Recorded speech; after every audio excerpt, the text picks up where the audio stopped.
Hey, selamat datang di SI. Berbagi cerita dari perspektif hari ini. Hilang kemana aja nih? Ding ding ding ding. Hai, nama gue Charlie. Aku Natasha. Apa kabar kalian semua? Baik. Udah lama ya nggak bikin video format yang agak panjang begini. Terus kondisi sekarang kan udah 1 tahun lebih ya kita mengalami pandemi. Yes. Iya nggak sih? Yang tadinya WFH tuh bikin kita stres karena merasa aduh di rumah terus gitu. Sampai mungkin ada di antara teman-teman yang udah mulai nyaman. Aku sih nyaman. Emang kamu nyaman? Ya aku beneran 1 tahun ini di rumah terus sih, gak kemana-mana. Bosan sih bosan ya, bosan banget. Jadi nyaman apa enggak? Ya kalau bisa sih mau cari suasana yang agak beda dikit lah, sesekali gitu. Jadi kamu tim WFO nih? Tim WFO, tim WFO, hidup WFO, hidup WFO. Aku tim separuh-separuh lah. Loh, Ini kenapa? udah enak banget sih. Kenapa? Jadi yang nggak sampai suntuk di rumah, tapi nggak sampai apa? Kan sebenarnya kan kalau di rumah tuh enak karena nggak macet gitu kan, bangun Ya. tidur bisa langsung kerja. Tapi kalau misalkan ke kantor tuh enak aja gitu, kayak ganti suasana gitu kan. Agree. Ibaratnya soalnya kan kita kan kayak selain bekerja kan emang abisin waktu di rumah. Iya sih. Gitu. Ya. Jadi enak sih kalau kayak seimbang gitu. Mungkin ini bisa dilanjutin sebagai adaptasi new normal gitu kan. Dilanjutin juga aku sih setuju banget. Ya kamu kirim link video YouTube ini ke atasannya kamu aja ya. Oke, so hari ini kita mau ngebahas kita tuh habis kemana aja sih, Ya jadi kita kan vakum sedikit ya.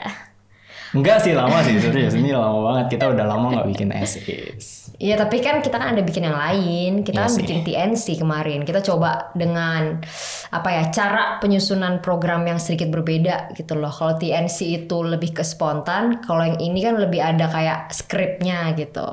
Ya, kita udah ada research dulu, kita mau nyampein apa Dan gitu kita ya. coba tulisin draft dan poin-poinnya gitu. Jadi hopefully kita bisa memberikan informasi yang lebih terstruktur dan komprehensif. Wah gila. Betul sekali. So guys, aku tuh baru kena COVID. Ya. Oke, kita ceritain dari awal kali ya. Dan kenanya itu tuh sebenarnya udah 5 minggu yang lalu. Iya, awalnya itu dia mulai dari hari pertama sampai ketiga itu demam tinggi, terus ulu hatinya sakit, mual, mahnya Ya. kambuh gitu kan. Terus abis itu ya udah kita ke dokter, dibilangin oh ini mah akutnya kambuh nih gitu. Tapi pas hari ke-8 itu bukannya semakin membaik gitu loh. Jadi dia itu masih mah gitu kan, masih mual. Terus ditambahin dia ada batuk kering juga. Ya. Terus ditambahin dia radang tenggorokan yang bikin dia tuh susah nelen makanan. Sakitnya tuh bener-bener kayak gimana ya prakteknya kayak di tengah atas gitu. Itu tuh kayak kamu ngerasain sariawan tapi di dalam gitu. Tapi waktu dicek sama dokter katanya emang ini tuh kayak radang gitu sih kata dokter. Jadi for your information kita tuh ke 2 rumah sakit yang berbeda. Nah rumah sakit pertama ini yang mendiagnosa Dia mah akutnya kambuh. mah akut kambuh, dan aku emang juga ngerasain di bagian lambungku nggak nyaman karena aku emang punya mah gitu. Iya. Karena di awal tahun tuh aku sempat sakit kan, sakit Di mah. awal tahun apa di akhir ya? Aku agak Di lupa sih. awal Pokoknya tahun beberapa kayaknya. bulan sebelumnya sempat juga gitu. Sempat Dan itu sakit. beneran emang mah akutnya kambuh. Dan emang datang ke rumah sakit itu dibilangnya emang sakit mah, habis itu dikasih obat sembuh. Dan emang agak stres juga karena itu tuh awalnya kita WFH kan. Nggak nyaman karena kondisinya ya itu lagi setiap bangun ya itu lagi. Jadi nggak ada suasana yang berbeda dan agak stres juga. Aku ngerasain sih aku agak stres. Jadi mahku kambuh. Nah yang kemarin itu yang minggu lalu itu mah juga kambuh lagi. Jadi dalam otakku aku pikir kayaknya nih panas mah gejalanya sama. Iya, maksudnya mah akut lagi gitu Iya. kan. Dan itu yang bikin aku tuh jadi kayak ngerasa oke, ini kayaknya mesti ke dokter, minta obat yang sama mungkin atau gimana, coba kita cari lagi ini kenapa sih sebenarnya gitu kan. Iya. Tapi ketika udah mulai radang itu udah mulai parno tuh. Jadi sebelum kita ke dokter lagi gitu kan, dia udah beres duluan. Kayaknya aku COVID nih, Aku bilang kayak, iya amit-amit jauh-jauh deh. Itu mah kali mah gitu kan. Ya soalnya ada feeling sih. Terus baca-baca di internet tuh, wah ini begini panas begini. Enggak, kamu begini. bilangnya amandel tau. Kamu bilang kayak, ini nih lihat nih bengkak nih, merah nih amandel. Amandel mesti operasi. Terus habis itu ya udah, habis itu baru kayak covid gitu. Tapi kita kayak aduh amit-amit ya jauh kayak gitu kan. Tapi ya ternyata abis dokter kayak gitu, dokter apa namanya cek, terus dia bilang kayak sorry nih, bukannya saya mau takut-takutin, tapi sih saya saranin mendingan PCR aja. Soalnya gejala kayak ulu hati sakit, terus radang tenggorokan, batuk, Panas. itu sih ini ya gejala COVID. Langsung kayak ceng, kok gejala COVID sih? Nah ini yang di rumah sakit kedua ya. Iya. Ini rumah sakit kedua. Jadi setelah pulang yang didiagnosis koloma, habis itu besoknya lagi aku tenggorokan makin sakit. Habis itu kita ke rumah sakit kedua buat cari second opinion sebenarnya gitu. Apakah benar ini mah gitu. Iya. Habis itu tes PCR. Iya, tes PCR dibilangnya sih hasilnya keluarnya besok. Jadi kan ya udahlah gitu kan. Kita mulai kayak share gitu kan ke teman kita gitu. Ini nih kemarin gejala gimana apa segala macem gitu kan. Terus ya udah kita mulai yang kayak apa sih namanya? lihat-lihat kayak berita apa segala macem. Nah, hasil PCR-nya keluarnya di malam itu, bukan besoknya. Waduh, pas keluar dan hasilnya positif dengan CT18. Gila, itu aku duduk langsung kakiku tuh kayak lemes, kepalaku tuh pusing banget. Langsung kayak oh my god. Langsung kayak perasaan campur aduk, kayak merasa bersalah gitu kan. Karena 14 hari sebelumnya kita tuh abis kayak ya ketemu orang tuaku gitu kan. Terus yang kayak kita pergi sempet waktu itu ini ya ke kafe Sempet gitu ke kafe. kan.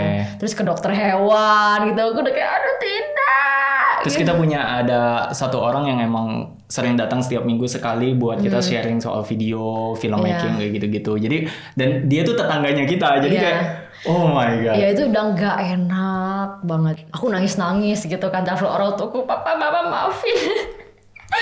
Maafin Charlie positif. Aku sorry banget, aku kemarin tuh main ke rumah sana kayak gitu. Udah kayak apaan sih gitu kalau aku pikirin sekarang. Itu kayak emang segitunya sih ngerasa bersalah gitu loh. Terus kayak aduh gimana nih ayo kita mesti kasih tetangga nih gimana kayak gitu kan. Ya terus ya udah habis udah dinyatakan COVID, udah panik, habis itu mulai oke tenangin diri. Ya, terus kita googling, nggak bisa tidur gitu kan. Pokoknya ini apa nih gitu kan. Terus sampai teman kita ngomong kayak, oh itu di cover kok sama pemerintah. Hah maksudnya apa nih? Coba cari gitu kan.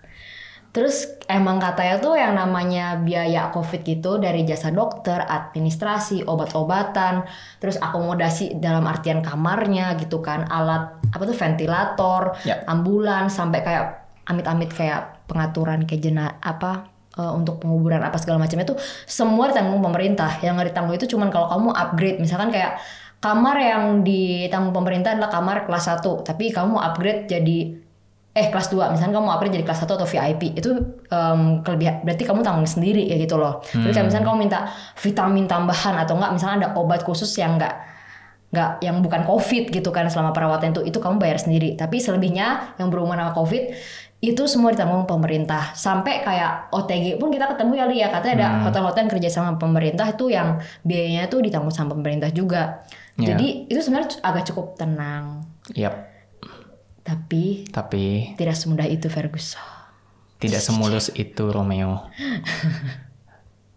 Karena gimana ya, sakitku tuh nanggung. Aku tuh dibilang panas, demam, mah akut, positif COVID CT18, tapi aku tuh masih bisa beraktivitas seperti biasa sebenarnya. Iya, soalnya masih termasuknya gejala ringan sih, karena dia nggak sampai sesak nafas yang butuh apa tuh ventilator gitu. Kayak gitu, butuh tambahan oksigen segala macam. Enggak, emang gimana ya, sesekali emang kayak aku tarik nafas tuh agak susah, tapi nggak sampai yang butuh alat bantu gitu lah untuk bernafas gitu. Jadi emang Natasha ada sediain tabung oksigen juga gitu ya, yang kecil gitu yang beli di toko online.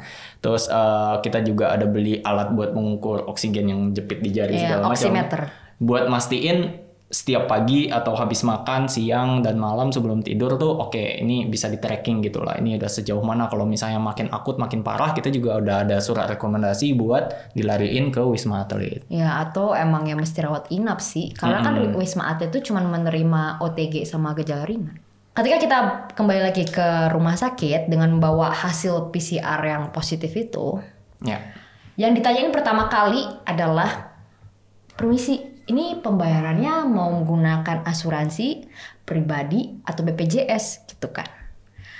FYI, BPJS itu tidak menanggung COVID, gengs. Jadi itu beda sama program pemerintah.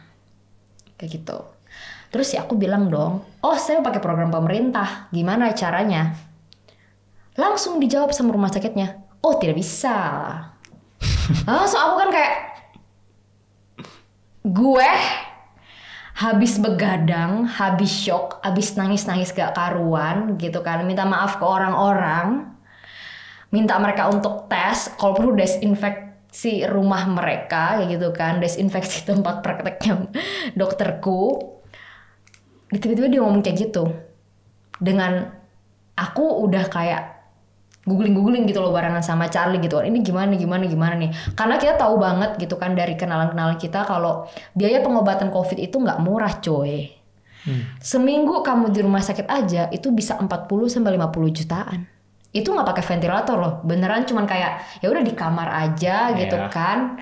Terus ya udah, setahu aku sih katanya sih di infus gitu sih supaya nggak kekurangan cairan, karena pas kamu COVID itu kamu mesti banyak banget minum air putih, mesti banyak makan juga gitu kan. Minum air hangat. Karena obatnya kan keras gitu. Ya. Nah aku digituin, aku kesel kan.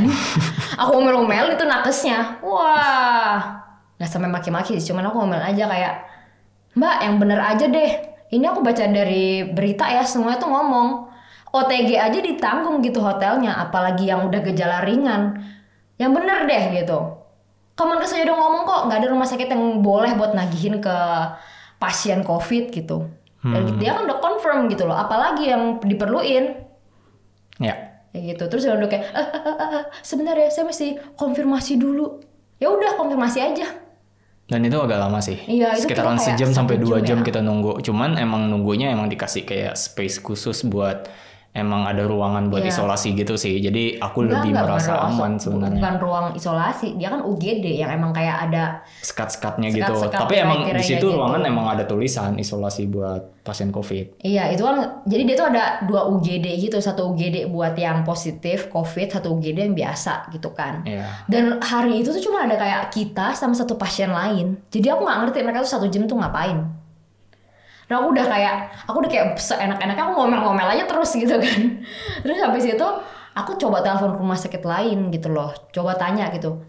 Sebenarnya bisa nggak sih diterimain? Kalau bisa diterimain, aku mau berangkat aja tuh. Langsung kayak cari langsung kabur aja. Buat gitu. informasi, kita tuh cari di artikel di internet dan kita nemuin beberapa rumah sakit yang emang udah bekerja sama dengan pemerintah untuk menangani pasien yang terdapat COVID. Iya, jadi ada rumah sakit yang dari pemerintah gitu, RSUD itu kan udah pasti gitu kan. Kalau misalnya tuh bisa membantu menanggung biaya untuk pengobatan perawatan pasien COVID gitu. Betul. Dan juga ada beberapa daftar rumah sakit swasta rujukan untuk pasien COVID. Dan ini termasuk coy. Iya, tapi setelah setelah kita nunggu dan dokternya datang untuk menjelaskan, ternyata kalau rumah sakit di tempat kita datang yang kedua itu, mereka tidak menangani pasien dengan gejala ringan. Jadi mereka cuma menangani gejala yang berat. Begitu.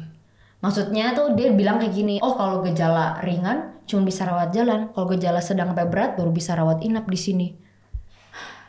Ya tapi buat aku sih make sense juga sih, karena COVID itu kan menular ya, dan aku kan ringan, dan yang dikumpulin di rumah sakit itu adalah yang punya gejala lebih berat daripada aku. Takutnya juga emang malah yang ringan aku malah jadi lebih berat gitu, karena kan satu kamar sama yang lainnya gitu kan. Ya, tapi anehnya kalau di rumah sakit yang aku telepon sambil nunggu, itu bilangnya kayak, oh kita cuma terima yang ringan tapi lansia. Ya itu rumah sakit lainnya lah. Terus ada lagi lah gitu, oh ini kita cuma terima yang ringan-ringan aja gitu katanya gitu kan, aku dengar-dengar. Tapi aku hubungin tuh kayak gak diangkat-angkat, jadi kayak lupakan kayak gitu. Ya jadi kesimpulannya adalah kita akhirnya memutuskan untuk rawat jalan di rumah, isolasi mandiri, kamar toh udah pisah. Jadi studio ini aku bersihin, desinfektansin semuanya, rapiin, sampai kita ada Natasha beli satu alat di toko online untuk apa sih itu? Apa sih? Yang buat 30 menit, 40 menit. Lampu UV kayak gitu. Katanya sih bisa buat ini sih mematikan virus-virus Virus-virus kuman-kuman gitu ya. gitu katanya. Iya, dan itu nggak boleh ada makhluk hidup lah di ruangan Iya. saat lampu itu nyala. Dan benar aja, kamar ini sebenarnya banyak nyamuk. Setelah nyalain, lumayan juga sih buat bunuh nyamuk. Iya, nyamuk mati-mati loh, dibawa-bawa. Aku sampai sapu-sapuin, bersihin lagi. Itu dan Ini tapi UV-nya beda loh. Maksudnya UV-nya beda sama yang emang lampu nyamuk sama yang UV yang ini. beda. Cuma warnanya sama biru Keren gitu. juga ya sama-sama putih. Boleh juga. Menurut ya efektif lah. Ya mahal sih itu. Ya oke lah. Aku jadi inget awalnya kan kita sebenarnya mau ini ya, mau bawa Charlie tuh ini ya buat isolasi di Wisma Atlet gitu kan. Terus kita tanya teman kita kan ada yang tinggal di wilayah yang sama gitu kan, sama-sama di Jakarta Barat gitu kan. Ya. Terus kita Kena tanya nih, juga. iya kak pengalaman kemarin gimana pas kakak positif terus dirawat di Wisma Atlet gitu. Terus ya udah dia cerita, ya kamu mesti lapor dulu RT RW, terus kamu lapor ke puskesmas. Kalau misalkan RT RW itu setuju untuk karantina wilayah, nanti ambulans akan dikirim 3-5 hari kemudian. Terus kayak ini mah kayaknya keburu sembuh ini. Aduh. Ya Atau udah. kebalikannya, malah makin parah. Jauh dah. Jadi kayak ya udahlah, isoman aja kita isoman. Cuman sih aku bersyukur sih dalam kondisi yang kayak gitu. Aku punya Natasha yang support banget sih ya. Dan dia yang mikirin, dia yang pastiin semuanya baik. Dan dia juga inisiatif untuk ngobrol ke atasannya, boleh nggak kalau aku WFA sepenuhnya biar bisa ngerawat Charlie di rumah. Habis itu juga ada keluarga kita, karena kita tinggal satu kompleks sama papa mamanya Natasha. Cuman dia di blok F, kita di blok D, jadi posisinya agak beda aja, agak masukan ke sana papa mama. Papa mama juga sering ke pasar, habis itu gantungin buah-buahan lah, makanan sarapan pagi lah di depannya kita. Oh, so sweet banget. Jadi kita thank you banget. Dan kalau di keluargaku sih, ya, aku tahu keluargaku tuh cepet banget gitu ya, benar-benar lebih hebat daripada virus corona. Jadi cuman menyebarnya. kasih tahu papahnya Charlie sama tante yang dianggap sebagai mamah gitu kan. Ya, dari kecil udah aku anggap kayak Itu langsung mamaku. kesebar ke 9 saudara gitu kan. Kakek nenekku itu punya anak tuh 9 orang, 4 cowok 5 cewek. Jadi udah langsung kesebar di grup keluarga gitu. Hey, tolong dikirimin ini. Tapi jadi semuanya tahu. Cuman awalnya justru ya ini sedikit cerita soal keluargaku ya, karena emang dari kecil kan aku digedein sama banyak orang di keluargaku gitu ya, banyak paman dan tanteku, dan aku ngerti banget kondisi keluargaku tuh. Aku takut banget keluargaku nggak bisa nerima kondisi yang seperti itu gitu, dan aku nggak expect mereka malahan yang suportif banget sih ke aku. Dan bahkan kayak tanteku yang nomor 4 itu malahan kirimin video lucu banget.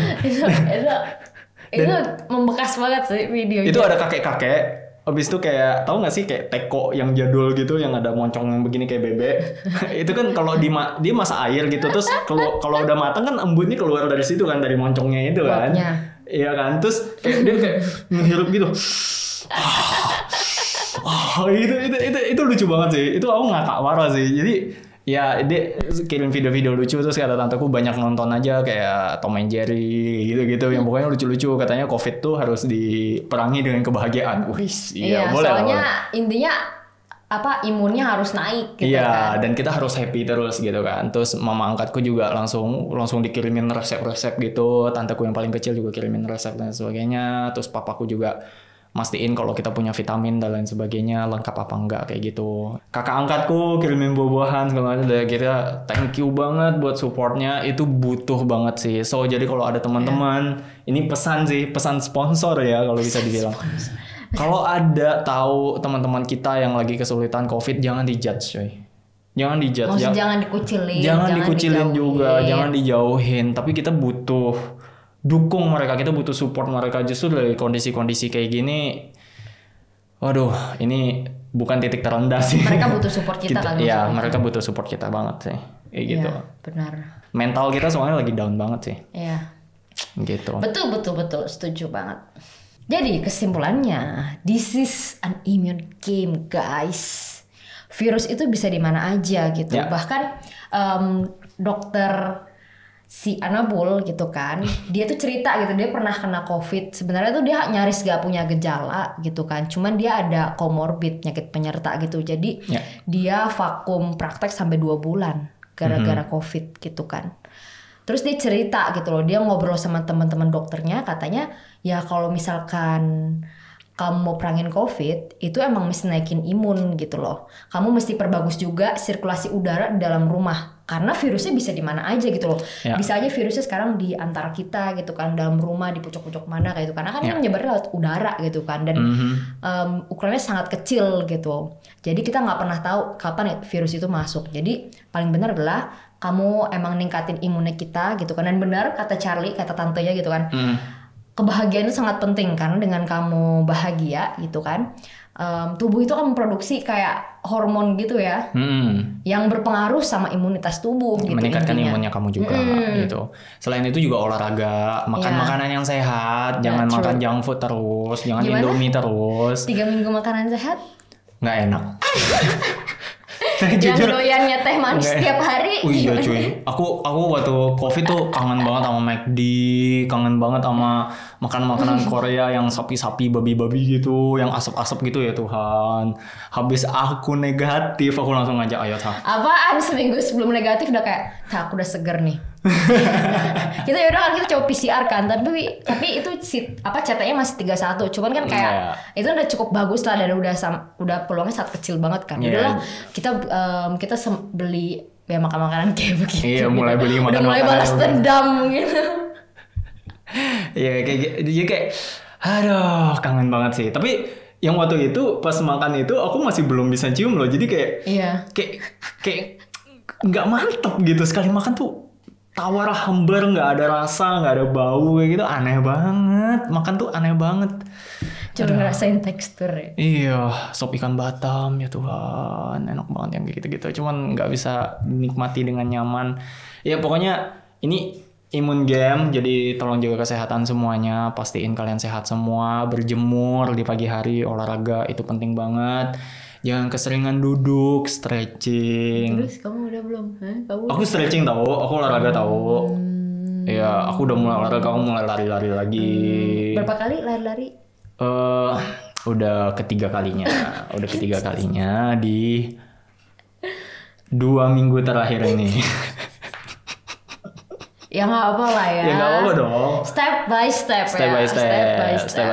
Waktu udah dinyatakan negatif, aku udah mulai keluar, udah mulai lari-lari. Tapi kalau lagi di rumah dan aku push up gitu, sit up, latihan perut segala macam gitu lah. Soalnya udah gila buncit coy. Kurus buncit tuh nggak elegan kalau pakai baju, serius. Kurus buncit ceking lagi. Ya oke. Udah gitu. Panjang cuy. Iya. Udah, tapi habis ini kita bakal bikin 2 video lanjutan. Yang pertama apa sih? Kamu kemarin katanya mau share obat-obatan. Oh ya, obat-obatan yang aku makan itu apa aja, vitamin-vitaminnya, terus mungkin resep dari mama angkatku. Itu penting banget. Jadi mesti ada di dapur, kalau bisa diminum juga. Ya kan, itu bagus sih, anget-anget jahe-jahe gitu, kunyit-kunyit kencur, asam-asam manis lah, kasih madu. Terus apa lagi ya? Satu lagi soal pertanyaan-pertanyaan yang sering ditanyain orang-orang nih pas kita lagi menghadapi COVID. Oke, so jangan di skip, saksikan video berikutnya, mungkin ada di card di mana gitu. So, bye-bye. Bye-bye.